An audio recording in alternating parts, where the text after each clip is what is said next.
여러분, 이 지구상에는요, 단 한 평도 주인이 없는 땅이 없습니다. 이 지구상에는 지적도를 보시면 모든 그 지적도에는 다 주인이 있습니다. 남의 땅에 아무거나 심을 수 없습니다. 남의 땅에 채소를 심잖아요. 그럼 주인이 벌써 와서 다 뽑아버립니다. 그리고 또 혼쭐이 납니다. 심지어 이 사유지는요, 통행도 불가능할 때가 있습니다. 어쩌다가 이 산길을 가다가 보면 철문이 탁 닫혀져 있어요. 그리고는 편말이 딱 붙어 있습니다. 여기는 사유지니까 들어갈 수 없습니다 하면서 못 들어가게 합니다. 주인은 보이지 않습니다. 그러나 그곳은 들어갈 수가 없는 곳입니다. 이 땅이라는 것이 얼마나 모든 사람들이 다 주인이 있다는 것을 우리가 알게 되는 것이죠. 여러분, 이 세상은 보여지는 땅만 있는 것이 아닙니다. 이 세상은 보여지지 않는 땅이 있습니다. 그 땅이 바로 무엇일까요? 사단이 다스리는 영역이 있다는 것입니다. 사단이 다스리는 영역은 바로 보이지 않는 것인데, 그것은 바로 사람의 심령이라는 것입니다. 사람의 마음이라는 거예요. 이 사람의 마음은 사단이 다스리는 사단의 나라입니다. 그렇기 때문에 이 사람들의 심령 가운데는 사단의 통제를 받고 살게 되어 있습니다. 그리고 사람들은 그 사단의 통제 속에서 죄를 짓고, 죄 가운데 태어나서 죄를 짓고, 그리고 죄 가운데서 죽는 것입니다. 여러분, 우리는 태어나면서부터 사단의 통제를 받기 때문에 우리는 불순종의 심령을 가지고 태어나는 것입니다.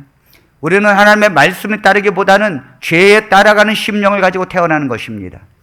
그래서 사람들은 태어나면서부터 저절로 이 심령 자체가 사단을 따르게 되어 있어요. 여러분, 사람들이 이 탐욕을 갖고 사는 것은 누가 가르쳐주지 않아도 저절로 이 심령에서 탐욕을 갖고 살게 됩니다. 사람들은 태어나면서 이 아이들에게 욕은 가르쳐주지 않아도 어쩌면 그 욕을 애들이 그렇게 잘 배우는지 모릅니다. 아이들은 욕하는 것을 자연스러워합니다. 왜냐하면 사단이 그 심령을 다스리고 있기 때문에 하나님에게 향하기보다는 사단으로 향하는 것이 자연스럽기 때문입니다.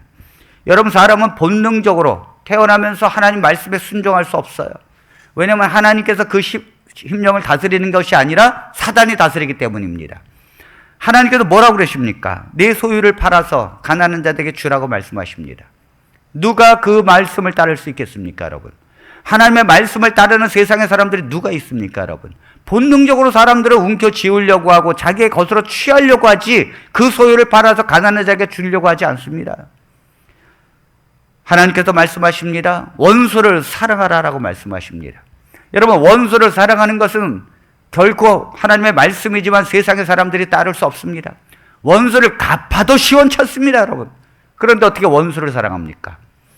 그러므로 하나님의 말씀을 따른다는 것은 본능적으로 안 되는 거예요. 왜냐하면 이 우리의 심령, 사람들의 심령 가운데선 사단이 다스리는 나라가 형성되어 있기 때문입니다. 그래서 사단이 다스리는 이 나라, 우리의 심령은 죄가 다스리고 있기 때문에 불안하고 허무하고 초조하고 괴로운 것입니다. 사람의 심령을 자세히 들여다보면 다 불안합니다. 인생을 살고 나면 다 허무합니다. 그리고 그 사람의 슬픔이 있습니다.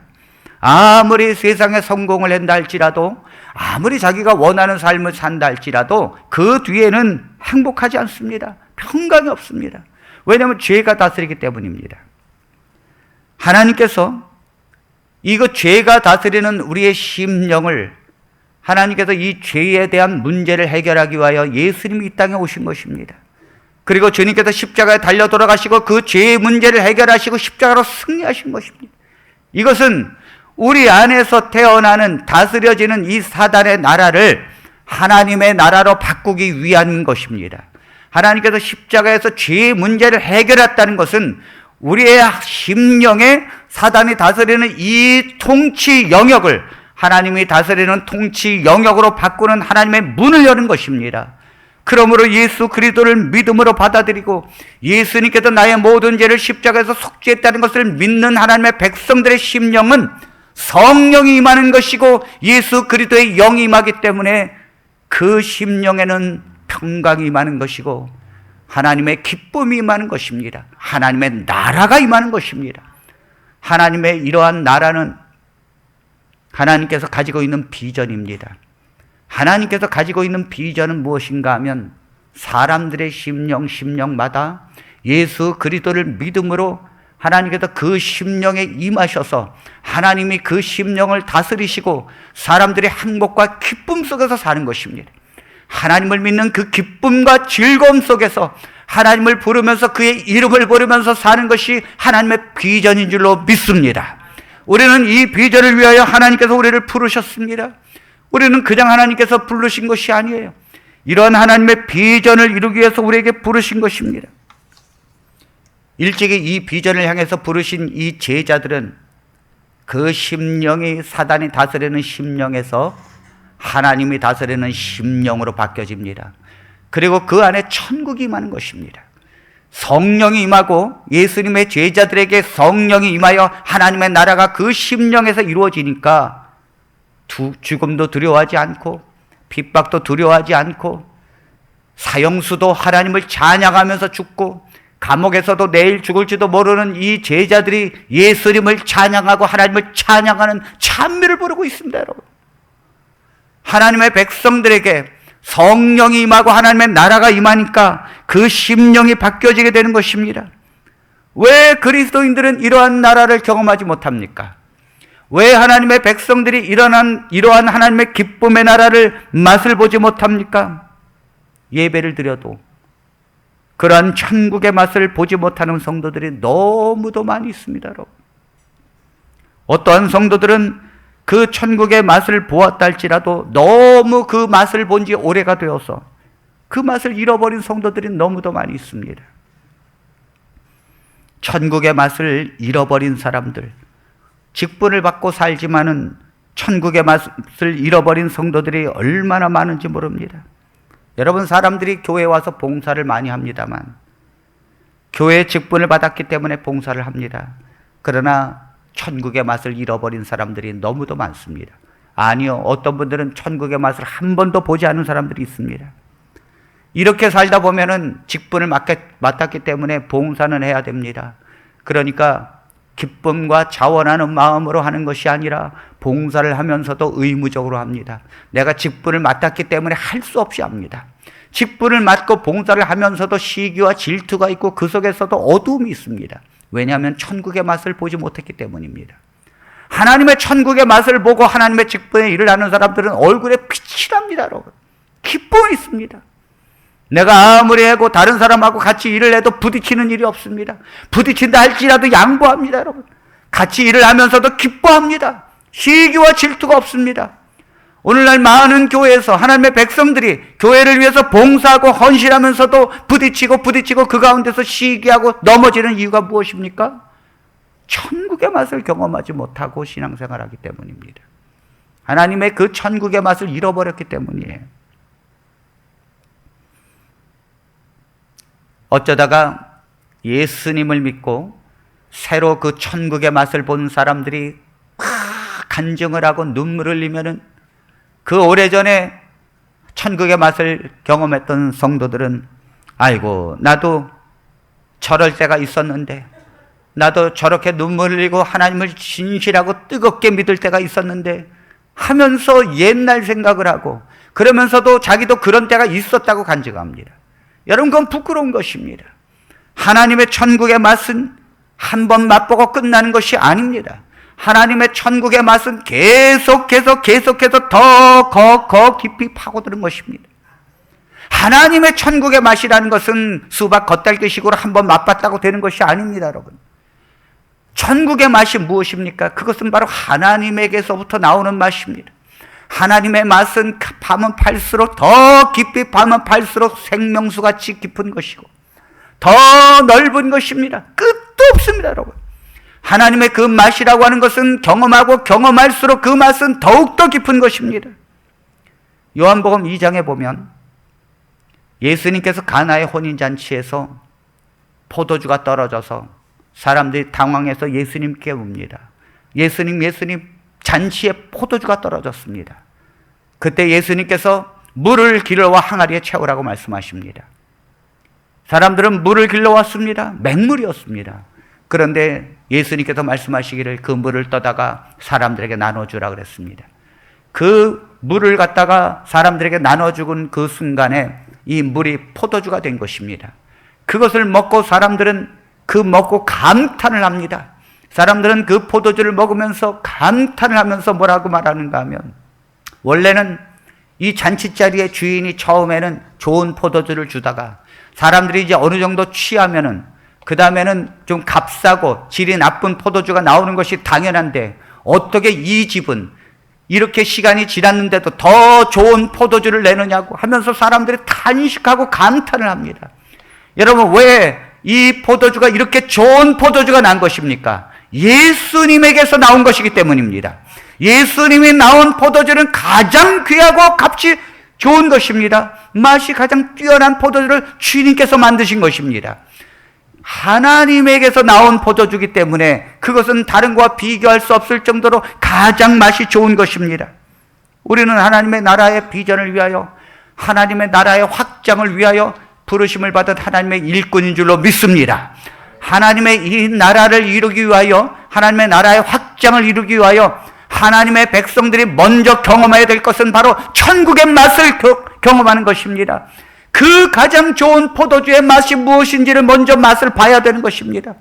내가 그 맛을 보지 못했는데 어떻게 남을 전도하고 그 사람들의 심령에 하나님의 나라의 그 맛이 경험되어지도록 어떻게 전도할 수 있습니까? 내가 경험하지 못했는데, 내가 먹어보지 못했는데 안 되는 것입니다. 제가 안동에 내려가서 명절 때, 추석 명절 때 내려가서 늘 하던 것이 있습니다. 저희 아버지는 자두 농사를 많이 지셨기 때문에 이 명절 때 되면 경마장에 내는 공판장이 5일 정도를 쉽니다. 이 자두는 계속 나오는데 5일을 쉬기 때문에 이 자두를 팔지 못해서 아버지가 끙끙거립니다. 그래서 제가 한 번은 아버지 제가 팔아볼 테니까 자두 다 따세요. 제가 다 팔겠습니다. 네가 어디 가서 팔려고 그러느냐? 걱정하지 마십시오. 제가 다 팔겠습니다. 제가 또 장사는 중학교 때부터 했습니다. 제가 시장에 가면서 장사 저는 물건 한번 가지고 나갔잖아요. 그냥 가지고 온 적이 없습니다. 아무리 시들어 빠져도 다 팔고 나옵니다. 그 열무가 시들어 빠져갖고 그래도 그걸 어떻게든지 물을 뿌려가면서 그 물에 정말 싱싱함을 더해가면서, 아니면 시들어 빠진 것도 이 열무를 설명하면서 저는 어떻게든 다 팔고 맙니다. 한 번은 이천에서 좀 늦게 갔습니다. 그 시장을 늦게 갔는데, 그 늦게 가니까는 벌써 사람들이 다 나오고 다른 열무들이 벌써 다 샀습니다. 사람들이 이 열무를 찾지 않아요. 이미 벌써 열무를 사려고 하는 사람도 다 산 것입니다. 할 수 없이 제가 어떻게 했는가 하면 여주로, 경운길 여주로 갔습니다. 여러분, 여주로 간다는 것이 이 작은 거리가 아닙니다, 여러분. 16km입니다. 16km. 그 40리가 되는 비포장길을 저는 경운길 끌고 갔습니다. 가가지고 여주에 도착해 보니까 거의 5시쯤 됐어요. 그래가지고 제가 거기서 뭐라 그랬는가 하면 떨이요 하면서 팔았습니다. 떨이라는 것입니다. 여러분들, 원하는 값에 주겠다는 거예요. 어떻게든지 팔고 왔습니다. 그래서 제가 아버지께서 그 자두를 못 팔고 계실 때 제가 자두를 다 따라고 해서 어떻게 했는가 하면, 그 명절 때 그 차들이 좀 쓸만한 그 도로의 옆에 공터가 있는 곳에다가 다 상자를 쌓아놓고, 그 다음에 이제 그 박스에다가 그 값을 매겨놓고, 그 다음에 이제 지나가는 차에게 팔기 시작한 것입니다. 근데 지나가는 차가 이렇게 오다가 이 자두를 이렇게 봅니다. 그리고는 거들떠보지도 않고 그냥 갑니다. 그 다음에 또 오는 차가 이렇게 보니까 이번엔 좀 살까 해서 좀 저거 팔아볼까 했더니 그냥 갑니다. 제가 가만히 생각했습니다. 이 사람들이 왜 그냥 갈까? 아하, 그렇지. 우리 자두를 모르는구나. 이 자두가 비싸다고만 생각했지 우리 자두가 얼마나 맛있는 거를 모르는구나. 시장에서 먹는 것과 비교할 수 없을 정도로 맛있는 자두인데 이 자두의 맛을 모르는구나. 그래서 제가 어떻게 했는가 하면 이 자두를 갖다가 어머니에게 말씀드렸습니다. 자두를 갖다가 예쁘게 깎아서 접시에다가 오는 사람들에게 무조건 맛을 보게 하라고. 그래서 차가 섰습니다. 팔라고 하지도 않았습니다. 무조건 안 사도 좋으니까 이 자두 맛 좀 한번 보십시오. 그리고는 사람들한테 이 자두맛을 보여주는 것입니다. 사람들이 이 자두맛을 보고는 떠나질 않습니다. 계속 자두맛을 먹어봅니다. 그러면서 사람들이 말합니다. 세상에 이런 자두가 이렇게 맛있는 자두 내가 처음 먹어본다고. 사람들이 그곳을 떠나지 않으니까 지나가던 사람들이 저게 사람들이 뭐가 이렇게 많이 모여있냐 해서 다 삽니다, 여러분. 그 사람들이 다 서가지고 그때부터 막 팔기 시작합니다. 한 사람이 사니까 다 삽니다. 먹어본 사람은 반드시 사는 것입니다. 여러분, 왜 우리가 먹어본 사람은 반드시 그걸 살게 되어 있습니다? 천국의 맛을 경험한 사람은 반드시 그 천국을 전하게 되어 있습니다. 천국의 맛을 경험한 사람은 반드시 세상의 맛이 아무것도 아니라는 걸 알게 됩니다. 천국의 맛을 이 심령에서 경험한 사람은 하나님께서 주시는 평강이 무엇이고, 하나님께서 주시는 구원의 기쁨이 무엇이고, 하나님께서 주시는 이 심령의 평강이 무엇인지를 경험한 사람은 세상에서 아무리 무엇을 준다고 해도 그거 바꿀 수 없습니다. 세상에 아무리 영업을 하면서 내가 이 모든 것을 내가 당신한테 수많은 돈을 줄 테니까 그 하나님께 나가는 것을 포기하라고 해도 결코 그것을 바꿀 수 없는 것입니다. 천국을 경험한 사람은 그 맛을 알기에 절대 그걸 양보할 수 없는 것입니다. 왜 많은 사람들이 하나님의 곁을 떠나갑니까, 여러분? 그들은 하나님께로 왔지만은 그 맛도 보지 못하고 떠나는 것입니다. 천국의 맛을 보지도 못하고 교회를 다닌 것입니다. 수많은 사람들이 천국의 맛을 보지 못합니다. 여러분은 천국의 맛을 봐야 될 줄로 믿습니다. 우리 다산 비전교회 성도들은 교회를 오고 하나님께 예배를 드리는 가운데 천국의 맛을 봐야 합니다. 우리가 이 천국의 맛을 어떻게 볼 수 있을까요? 천국의 맛이라는 것은 바로 하나님에게서부터 오는 맛입니다. 하나님에게서부터 오는 맛을 경험하자면은 그 하나님에게로 더 가까이 나아가야 합니다. 예수님에게로 더 가까이 가야 합니다. 하나님의 그 보좌 앞으로 더 가까이 가야 합니다. 하나님과 멀리 떨어져 있으면 있을수록 그 천국의 맛은 경험할 수 없고 느낄 수 없는 것입니다. 하나님께로 더 가까이 가야 합니다. 여러분들께서 교회에 오셔서 말씀을 들으려고 해도, 그 하나님으로부터 오는 말씀을 들으려고 해도 여러분들이 더 가까이 오셔야 합니다. 천국의 맛을 모르는 사람들은 저 뒤에 있습니다. 저는 저 뒤에 있는 사람들의 그 심정을 잘 알고 있습니다. 여러분, 하나님의 천국의 말씀을 경험하고 그 말씀을 더 가까이, 그리고 그 말씀을 더 깊게 느끼려면 교회에서 예배를 드려도 제일 앞자리에 앉아야 합니다. 가까이 와야 합니다. 저 뒤에 앉으면 말씀을 들으면서도 자꾸 잡생각이 납니다. 자꾸 다른 생각이 들리는 것입니다. 말씀을 들으면서도 자꾸 옆을 기웃기웃거립니다. 말씀을 들으면서도 자꾸 뒤를 봅니다. 그러나 앞자리에 와서 그 말씀을 사모하고 그 말씀을 듣기 위해서 제일 앞으로 나오면은 오직 목사님에게서 올라오는 그 말씀에 집중하게 되어 있습니다. 그리고 그 말씀을 받기 위해서 그 목사님과 눈이 마주치는 것입니다. 목사님도 누굴 보고 설교하는가? 그 앞에 있는 성도를 보고 설교하는 것입니다. 저 뒤에 있는 성도들은 목사님과 눈이 마주치지가 않아요. 멀리 있어서 보이지도 않습니다. 저는 학생 때부터, 청년 때부터 저는 교회에서 뒤에 앉아본 적이 없습니다. 저는 언제나 제 앞자리에 앉았습니다. 저는 목사로서 담임 목사가 되어도, 전도사가, 부목사가 설교를 해서 올라가도 저는 제일 앞자리에 앉습니다. 그리고 그 말씀을 듣기 위하여 앞자리에서 갈급합니다. 우리 사랑하는 성도들은 그런 심령으로 예배에 임해야 될 줄로 믿습니다. 가까이 가고 그 하나님의 보좌 앞으로 나아가십시오. 하나님에게 그 보좌 앞으로 가까이 가기 위하여 발버둥 쳐야 합니다, 여러분. 수많은 사람들이 천국의 맛을 경험하기 위하여 그렇게 살아야 되는 것입니다. 예수님께서 말씀하셨습니다. 천국은 침노하는 자의 것이라고 말씀했습니다. 마태복음 11장 12절에 있는 말씀을 보겠습니다. 세례 요한의 때부터 지금까지 천국은 침노를 당하나니 침노하는 자는 빼앗느니라. 세례 요한이 요단강에서 이렇게 외쳤습니다. 회개하라, 천국이 가까웠느니라. 예수님께서도 동일한 말씀하셨습니다. 회개하라, 회개하라. 하나님의 나라가 가까이 왔느니라. 하나님의 나라가 가까이 오고 천국이 왔는데 예수님에게서부터 천국의 말씀이 선포되어지고 예수님을 믿음으로 그 심령에 하나님의 나라가 임하고 심령에 하나님의 나라의 천국의 맛을 경험한 사람들은 천국의 소유한 백성입니다. 그런 하나님의 백성이고 천국을 소유한 하나님의 나라의 백성입니다. 그런데 그 나라가 가까이 왔는데 그때부터 천국은 침노를 당한다는 것입니다. 침노하는 자는 그 천국을 빼앗는 것이라고 했습니다. 이 말씀이 무슨 뜻일까요? 천국은 가만히 오는 것이 아닙니다. 천국은 그저 떨어지는 감이 아닙니다. 천국은 침노를 당한다고 했습니다. 하나님의 그 나라의 영역이라고 하는 것은 그것을 침노하는 자가 그것을 얻는 것입니다. 천국을 소유하려고 하는 발버둥치고 하나님께로 나아오는 자가 그 천국을 소유하는 것입니다. 하나님의 교회를 다니고 신앙생활을 해도 하나님께로 가까이 가려고 하는 그 열망이 없다면 결코 천국의 맛을 경험하지 못하는 것입니다. 여러분, 예수님께서 이 땅에 오셨을 때에 사람들이 예수님을 영접하지 않았습니다. 예수님께서 이 땅에 오셨을 때 특별히 예수님의 고향을 방문했습니다.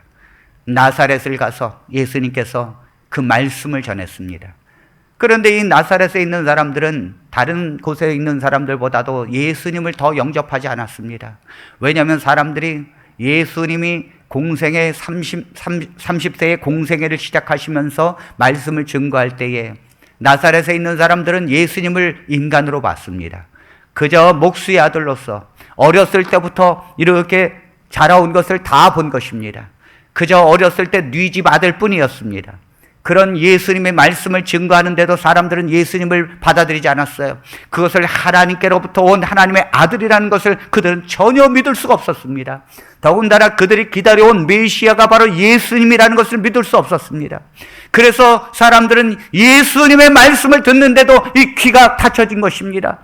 그때 예수님이 얼마나 분노하셨는지 모릅니다. 예수님이 그때 하신 말씀이 누가복음 4장 25절로 27절에 있는 말씀입니다. 이 말씀을 한번 보겠습니다.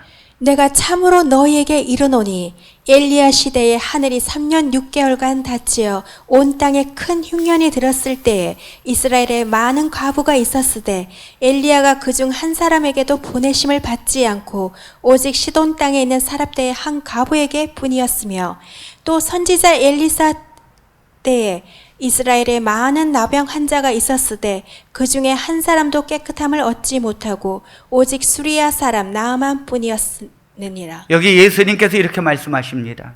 이스라엘에 수많은 과부가 있었느니라. 그런데 그 과부가 있었는데도 과부가 얼마나 불쌍합니까, 여러분? 지금의 과부하고 옛날의 과부하고는 전혀 다릅니다. 지금의 과부는 행복한 것입니다. 밥 차려줄 남편도 없고 그야말로 혼자 정말 운동 다니면서 쇼핑하면서 얼마나 팔자가 좋습니까, 여러분?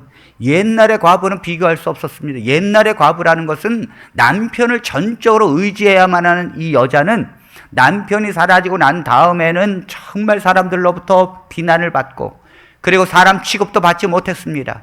그래서 과부가 가장 불쌍한 사람입니다. 그런데 이스라엘에 그 많은 과부가 있었는데 하나님께서 엘리야 종을 그 이스라엘에 있는 과부에게 보내지 않았습니다. 왜냐하면 이스라엘에 있는 과부들은 하나님께서 그 마음의 심령을 보니까 하나님의 종을 사모하지 않았습니다. 하나님의 말씀을 사모하지 않았습니다. 선지자의 그 말씀을 들으려고도 하지 않았습니다. 우상으로 타락하고 세상에 빠져 있어서 이스라엘 백성들의 그 과부는 하나님의 말씀을 사모하지 않았습니다. 하나님께서 그래서 어떻게 했는가 하면 이 엘리야를 저 이방 땅으로 보냈습니다. 시돈 땅으로 보냈습니다. 그곳에 있는 사렙 땅의 한 과부에게 보냈습니다. 이 엘리야가 그 사렙 땅에 있는 과부에게로 들어갔는데 그 과부가 너무도 이 기근이 심하고 흉년이 들어가지고 먹을 것이 없어서 버티다 못해 자기 아들과 마지막 이 가루를 기름을 섞어서 떡을 구워서 이 마지막 남겨둔 이걸 먹고 이젠 죽으려고 더 이상 버티기 힘들어서 죽으려고 그렇게 버티고 있었는데 엘리야가 가서 말합니다. 그 마지막 떡을 내게 달라고 말합니다. 성경은요 놀랍게도 그 사렙다 과부가 아무 말 없이 그 엘리야에게 마지막 떡을 주었다는 것입니다.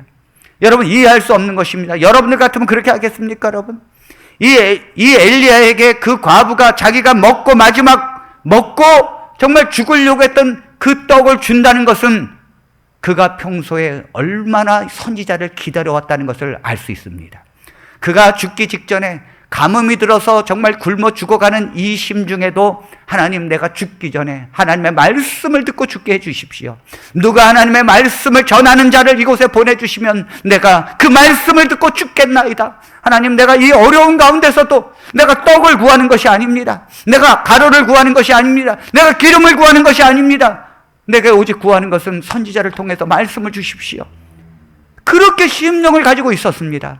하나님께서 그 마음을 받기 때문에 엘리야를 그 먼 곳으로 보내는 것입니다. 가까운 데 있는 과부가 수없이 이스라엘 백성들이 많이 있었지만 하나님께서 그곳을 보내지 않았습니다. 더 먼 곳, 그 엘리야의 말씀을 사모하고 선지자를 기다리고 있는 그 가난한 심령에게 하나님께서 엘리야를 보냈다는 것입니다. 아멘. 하나님께서 말씀하십니다. 나를 필요로 하는 곳, 나를 정말로 필요로 하는 곳이 어디인가? 또한 주님께서 말씀하시기를, 이스라엘에 수많은 나병 환자가 있었다고 말합니다. 나병 환자가 무엇입니까? 문둥병에 걸린 사람입니다.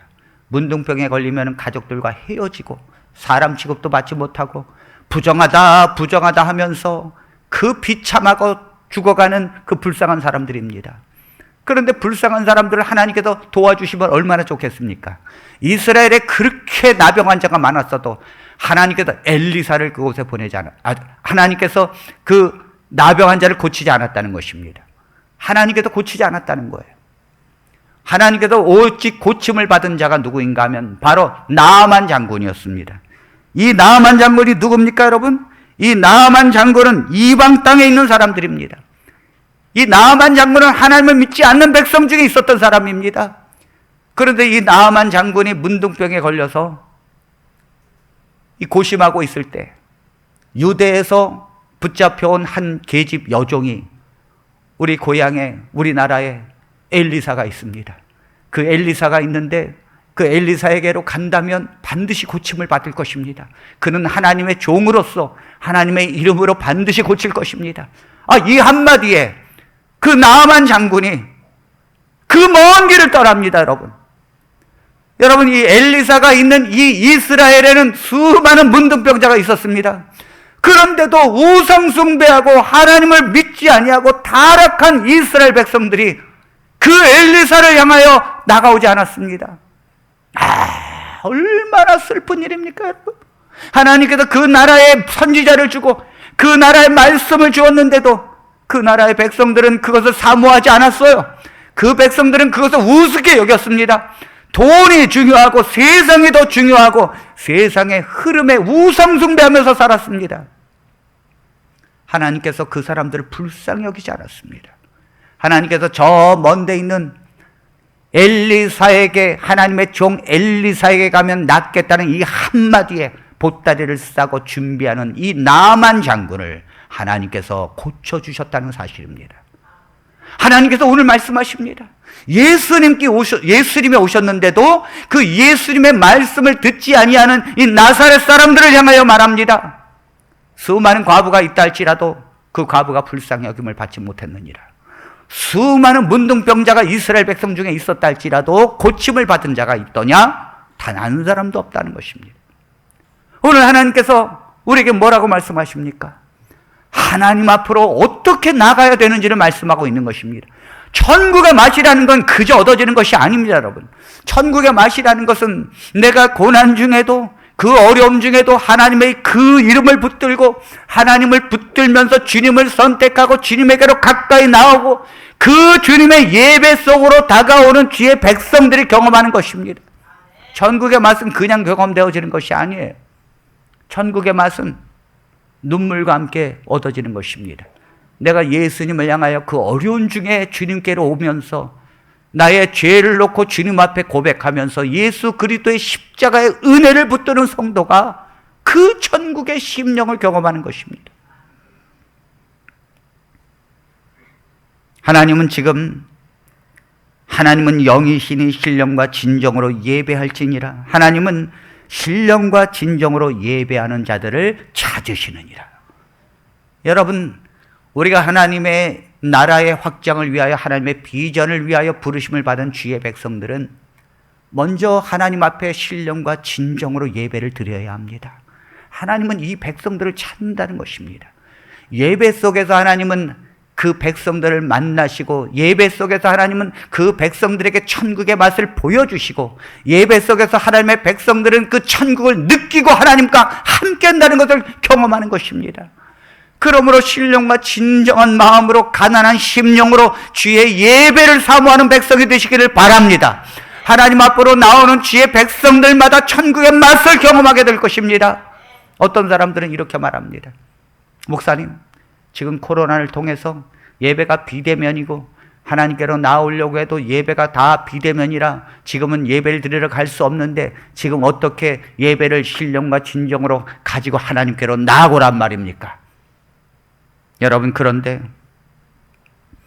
이 예배를 막으시는 것은 물론 하나님이십니다. 하나님께서 세상에 전염병을 허락하시고, 그리고 이 전염병을 통해서 교회가 예배를 드리지 못하도록 하시는 것은 하나님이 허락해서 그렇게 되는 것입니다. 하나님이 허락하지 아니하면 참새도 떨어지지 않는다고 했습니다. 하물며 이 중대한 예배를 막으시는 것은 하나님이 허락하기 때문입니다. 하나님이 허락하지 않는데, 하나님이 예배를 허락하지 않는데 왜 꼭 예배를 드려야 합니까? 지금은 하나님께서 허락하지 않는데 지금은 집에서 자중해야 될 때가 아닙니까? 지금 하나님께서 허락하지 않는데 지금 이때는 예배를 드리지 않고 하나님과 좀 멀리 떨어져 있어야 될 때가 아닙니까? 절대 그렇지 않습니다, 여러분.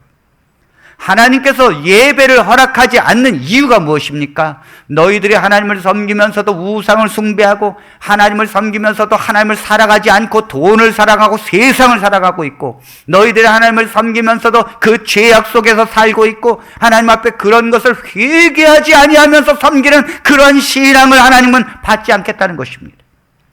하나님은 그런 신앙으로 예배를 원치 않는다는 거예요. 그러므로 이 코로나를 통해서 하나님께서 문을 닫게 하시고 교회를 오지 못하게 하시는 것은 하나님의 백성들이 그 죄 가운데서 회개하지 아니하고 하나님의 백성들이 죄 가운데서 살면서 하나님께 형식적인 예배의 신앙을 했기 때문에 하나님께서 받지 않으시겠다는 것입니다. 그렇다면 하나님의 백성들이 어떻게 해야 합니까, 여러분? 예수님께서 이 두로 지방으로 가셨습니다. 두로 지방은 이방 땅입니다. 그 두로 지방으로 가시는데 한 여자가 예수님에게로 옵니다. 이 여자는 자기의 딸이 귀신 들렸는데 이 귀신이 그 딸을 얽어매가지고 사람 구실을 못하는 것입니다. 귀신이 들려가지고 온전한 이 몸을 갖지 못하고 귀신이 그 여자를 사로잡고 있어서 이 딸이 불쌍한 것입니다. 이 어머니는 그 딸의 고침을 받기 위하여 예수님께서 이곳으로 지나가신다는 소식을 듣고 예수님 앞으로 달려옵니다. 그리고는 예수님에게 이 귀신을 쫓아달라고, 내 딸의 귀신을 쫓아달라고 말합니다. 여러분, 지금 딸은 어디 있습니까, 여러분? 귀신 들린 딸은 어디 있습니까? 귀신 들린 딸은 오지도 못했습니다. 사단의 매인받은 사람이 어떻게 예수님에게 옵니까? 그러니까 이 어머니가 그 심령을 가지고 온 것입니다. 여러분들의 가족이 있지 않습니까? 여러분들의 가족이 주님 앞으로 나오지 못하고 있지 않습니까? 여러분들의 가족은 사단이 그 심령을 잡고 있기 때문입니다. 사단이 그 심령을 잡고 있기 때문에 못 나오는 것입니다. 그렇다면 하나님을 믿는 주의 백성들이 이때야말로 하나님의 성전으로 나와서 예배를 드려야 될 줄로 믿습니다. 이방에 있는 이 여자는 자기의 딸이 귀신 들려서 그는 스스로 하나님 예수 그리스도 앞으로 나오지 못합니다. 오직 예수 그리스도 앞으로 나올 수 있는 것은 그 예수님의 소문을 듣고 내가 그 예수님께로 향할 수 있는 그 희망이 있는 바로 이 엄마밖에 못하는 것입니다. 그 가정에 하나님께서 예수님을 믿는 사람을 한 사람씩 두셨습니다. 그 예수님을 믿는 사람을 어쩌면 그 한 사람을 두셨는지 모릅니다. 그 한 사람은 바로 그 어머니와 같은 심정으로 예수님에게 와야 합니다, 여러분. 그 예수님에게 와야 그 가정이 사는 것입니다. 그랬더니 예수님께서 마가복음 7장 27절 28절에 이렇게 말씀하십니다. 예수께서 이르시되 자녀로 먼저 배불리 먹게 할지니 자녀의 떡을 취하여 개들에게 던짐이 마땅치 아니하니라. 여자가 대답하여 이르되 주여 올소이다마는 상 아래 개들도 아이들이 먹던 부스러기를 먹나이다. 예수께서 이르시되 이 말을 하였으니 돌아가라. 귀신이 내 딸에게서 나가느니라 하시매. 예수님께서 그 여인에게 이렇게 말씀하십니다. 자녀로 먼저 배불리 먹게 할지니 자녀의 떡을 취하여 개들에게 던짐이 마땅치 아니하니라. 지금 이 이방 여인은 개라는 것입니다. 내가 유대인으로서 이스라엘 백성들 가운데 왔는데 이스라엘 백성들은 하나님의 택한 백성이라는 것입니다. 그러므로 이스라엘 백성들에게 떡을 주어야 되는데 내가 개와 같은 이 유대인들이 이방인들을 개로 취급했는데 예수님도 유대인입니다, 여러분. 그러므로 개에게 줄 떡이 없다는 것입니다. 여러분, 얼마나 자존심이 상합니까? 얼마나 죄 가운데 살았던 이방인을 하나님께서 업신여기시는 것처럼 보입니까? 우리는 우리의 죄 때문에 우리는 하나님을 떠난 진노의 대상이었습니다. 그러나 이 여인이 그 말을 듣고도 이런 말을 합니다. 여자가 대답하여 이르되 주여 올소이다마는. 당연합니다. 우리는 개와 같은 존재입니다. 우리는 정말로 멸망받아 마땅합니다. 우리는 하나님의 그 떡을 먹을 자격도 없습니다. 맞습니다. 그러나 상 아래 개들도 아이들이 먹던 부스러기를 먹습니다. 이 아이들이 누굽니까? 바로 아까 예수님께서 말씀하신 자녀의 떡입니다. 자녀입니다, 여러분. 유대인들에게 떡을 주는데 그 부스러기라도 개들은 먹지 않습니까? 그러므로 유대인에게 주는 그 말씀의 부스러기 같은 것도 우리에게 주어야 되지 않겠습니까? 여러분, 이러한 여자의 말에 예수님께서 뭐라고 그러셨는가 하면 예수께서 이르시되 이 말을 하였으니, 이 여자가 이 말을 하였으니 돌아가라, 귀신이 네 딸에게서 나갔느니라. 아멘. 이 여자가 이런 말을 했기 때문에 예수님께서 이 여인의 딸을 고쳐준 것입니다. 주님은 지금 뭐라고 말씀하십니까? 예수님께서 이 여자에게 너는 개와 같은 존재이기 때문에 너에게 줄 떡이 없다고 말씀하십니다. 그것은 이 여자를 피하시키는 것이 아닙니다.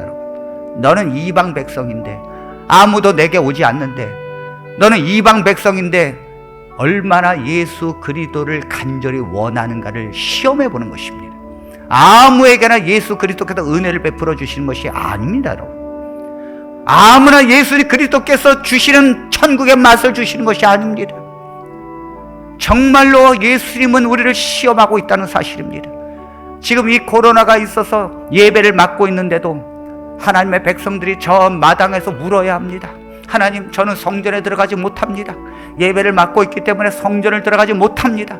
그러나 하나님이시여, 그 예배를 막으시는 하나님께서 내가 죄가 있고 내가 하나님 앞에 회개하지 못했고 내가 하나님을 섬기면서도 진정한 하나님을 섬기지 못한 나의 삶 때문에 주님은 나의 예배를 막고 계십니다 하면서 저 마당에서부터 엎드려야 합니다. 그리고 교회 앞에서 엎드려야 합니다. 이것이 하나님께서 바라시는 오늘날의 우리들의 모습입니다, 여러분. 그러면서도 이 여인처럼 말해야 합니다. 그러나 개들도 떨어지는 부스러기를 먹지 않습니까? 하나님이시여, 비록 우리가 죄악 가운데 있다 할지라도 우리가 죄를 회개하고 주님 앞에 나갑니다. 우리에게 아버지 하나님 떨어지는 부스러기라도 주십시오 하면서 주님 앞으로 나아가는 백성이 주의 백성입니다. 그런 백성들이 아버지 앞에 은혜를 받는 것입니다. 오늘날 많은 사람들이 예배를 드리지 못한다고 해서 집에서 있습니다. 그저 하나님 앞에 방관하는 자세로 삽니다. 그런 사람들은 천국의 맛을 전혀 경험하지 못할 것입니다. 천국의 맛을 경험하는 것은 바로 지금입니다, 여러분. 그 맛의 경험을 예수 그리스도에게 회개하는 심령으로, 그 예배를 붙들고 살겠다는 심령으로, 비록 내가 한 푼 더 버는 것보다 내가 하나님으로부터 나오는 그 예배를 포기할 수 없다고 하는 심령으로, 하나님이시여, 전염병을 멈추지 않으시고 지금도 이 재앙을 교회에 퍼부으시는 하나님을 보시면서 하나님의 백성들은 심령이 가난해야 합니다. 그리고 더 그럴 때일수록 예수님의 옷자락이라도 붙드는 심령으로 주님 앞에 나와야 합니다, 여러분. 막으면 막을수록 그 심령에서 하나님께로 나오는 심령이 더 강해져야 합니다. 주님은 그것을 원하시는 것입니다. 천국은 진노하는 자가 그것을 얻는다고 했습니다. 천국은 진노를 당한다는 것입니다. 이 말의 표현은 천국은 얻으려고 하고 들어가려고 하고 하나님의 은혜의 보좌 앞으로 매달리려고 하는 자가 얻는 것이라는 것입니다. 사람들은 좁은 문으로 들어가지 않습니다, 여러분. 사람들은 그 좁은 길을 향하여 가지 않습니다. 사람들은 넓은 길을 택합니다. 천국은 그 어려운 가운데서도 예배를 붙들고 기도하면서 하나님, 내가 주님을 정말 가까이 하기 위하여 기도로 인생을 살고 내가 주님께로 더 가까이 하기 위하여 말씀을 놓치지 아니하고 그 말씀을 언제나 보면서 주님을 상고하는 하나님의 백성이 천국을 경험하는 것입니다. 이 천국을 경험한 백성들은 마음의 심령의 평강이 이룹니다. 비록 무화과 나무에 열매가 없어도 포도나무에 소출이 없어도 여호와 하나님을 인하여 기뻐하는 것입니다. 내가 비록 세상에 아무것도 없다 할지라도 이 코로나를 통하여 가진 것이 없고 버는 것이 없고 다 사라진다 할지라도 예수 그리스도로 인하여 기뻐하는 것입니다. 하나님의 그 구원의 말씀으로 인하여 기뻐하는 것입니다. 내 이 속에서 그 말씀으로 평강을 얻는 것입니다. 예수님께서 말씀하시기를 내가 주는 평강은 세상에서 줄 수 없는 평강이라. 하나님께서 주시는 평강은 귀한 것입니다. 이 평강의 경험을 맛본 자는 죽음도 두려워하지 않습니다. 이 세상에 아무리 잘 사는 것을 두려워하지 않고 그것을 부러워하지도 않습니다. 오직 예수님 안에서 기뻐하며 그 예배를 통해서 하나님께로 가까이 가려고 하는 열망만 있을 뿐입니다. 그리고 이 어려운 중에도 하나님의 나라를 선포하고 그 나라를 전도하면서 예수 그리스도를 증거합니다. 여러분, 이것이 하나님의 백성입니다. 천국은 진노하는 자의 것입니다. 우리 오늘날 다산 비전교회 사랑하는 성도 여러분, 오늘 우리는 어떠한 심령으로 나가야 합니까? 지금 하나님의 백성들이 이 자리에 왜 없습니까, 여러분? 하나님의 백성들이 주님 앞으로 왜 나와야 합니까? 우리는 무너진다 할지라도, 세상에 무너지고 여러분 교회가 폐쇄가 되어서 불이 나온다 할지라도 하나님의 백성들은 주님 앞으로 나가야 됩니다. 주님 앞에 그 심령을 가지고 나가야 합니다. 몇 시간에 걸려서 교회를 간다 할지라도 하나님 그곳을 향해서 가야 합니다. 지금 하나님께서는 그 나아만 장군같이 그 먼 길을 향하여 고침을 받으려고 나오는 한 사람을 보시고 있습니다. 하나님께서는 이 여인처럼 주님만을 붙들고 나오는 주의 백성을 찾고 있는 것입니다. 이것이 바로 신령과 진정으로 예배를 드리는 것입니다. 그 마음의 심령에서 하나님을 향한 간절한 열망으로 나가는 것입니다. 하나님의 말씀을 듣기 위하여, 그 말씀을 붙들기 위하여 어떤 것보다 그 말씀이 귀하다는 것을 붙들고 그 말씀을 사랑하는 것입니다. 내가 무엇을 하든지 항상 하나님의 말씀을 사랑하십시오. 항상 내가 무엇을 하든지 기도하는 심령으로 갔습니다. 이슬람교인들은 일을 하면서도 기도할 시간이 되면 그 기도의 자리로 가서 그들이 믿는 신께 기도합니다. 30분을 기도합니다. 하나님의 백성들은 구별해서 기도도 하지 않습니다. 여러분, 이렇게 정말 절망적인 상태인데도 불구하고 하나님의 백성들은 기도의 자리에 나오지 않습니다. 여러분, 하나님의 백성들은 기도의 문이 열려있는데도 그 자리에 나오지 않습니다. 하나님의 백성들은 5시 반에 깨어서 기도해야 합니다. 우리 사랑하는 백성들은 깨어나야 합니다. 내가 앞으로 일어나지 못하는 것이 무엇이든지 간에 그것을 방해하는 것들을 물리쳐야 합니다. 왜 우리가 이슬람 교인보다도 못한 신앙을 합니까, 여러분? 왜 이슬람 교인보다도 그들의 신을 섬기듯이 우리가 하나님을 섬기지 못합니까, 여러분? 하나님은 진실한 하나님이십니다. 하나님의 백성들이 이 코로나의 어려운 가운데 더 주님께로 향하지 않는다면 우리는 코로나가 끝나도 영원히 주님의 얼굴을 보지 못할 것입니다. 하나님께서 그 백성들에게 얼굴을 돌릴 것입니다. 하나님은 지금 우리를 시험하고 있습니다. 정말 알곡의 백성이 누구인가? 정말 이 어려운 가운데서도 하나님을 붙들 그 백성이 누구인가? 코로나가 10년이 가고 20년이 가도 하나님, 나는 주님 아니면 안 됩니다 하면서 나오는 주의 백성이 진실한 백성입니다. 제가 오늘도 한 권사님의 전화를 받았는데 이 권사님께서 제게 뭐라고 말씀하시는가 하면 자기가 관리하는 구역반 성도들이 있는데 몇 개월 동안 계속해도 예배를 드리지 못하니까 구역반 성도들의 믿음이 땅에 떨어집니다. 믿음이 하나도 없습니다. 너무너무 답답합니다.